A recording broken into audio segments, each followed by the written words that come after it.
A new development tonight in the case of the violin worth $6 million that was stolen in Milwaukee earlier this week. Now there is a $100,000 reward for its return.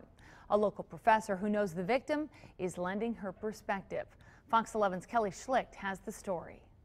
Actually, I sat right next to Frank Almond for 8 years, so we spent quite a bit of time playing together and just spending general time sitting next to each other. Lawrence University violin professor Samantha George is still trying to process why her friend was essentially mugged for his $6 million violin Monday evening. Milwaukee Symphony Orchestra concertmaster Frank Almond was carrying what's known as the Lipinski Stradivarius through a parking lot after a performance at Wisconsin Lutheran College in Wauwatosa.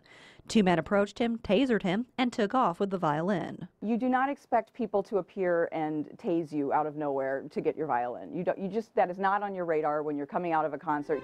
George says when a violinist plays an instrument, it becomes a part of them. You're often playing 8 hours a day, so you're spending 8 hours holding this thing, and it becomes like a child to you, and you can't imagine your life without it. The missing violin dates back to 1715.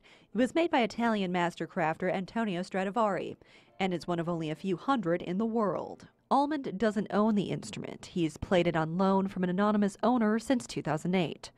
Friday, an anonymous source stepped forward offering a $100,000 reward. George says trying to turn a profit on a violin like this would be like trying to resell a stolen Mona Lisa. You can't take the violin anywhere to sell it. And then, on top of that, if let's say you're stealing it just so you can play it and enjoy it in your house, you're going to need repairs at some point. And you can't take it to any repair person because every single person is going to recognize that violin. So who took this centuries-old masterpiece? That remains the $6 million question. Kelly Schlicht, Fox 11 News. And George is hoping whomever has the violin is taking care of it. It can be seriously damaged by cold, dry air.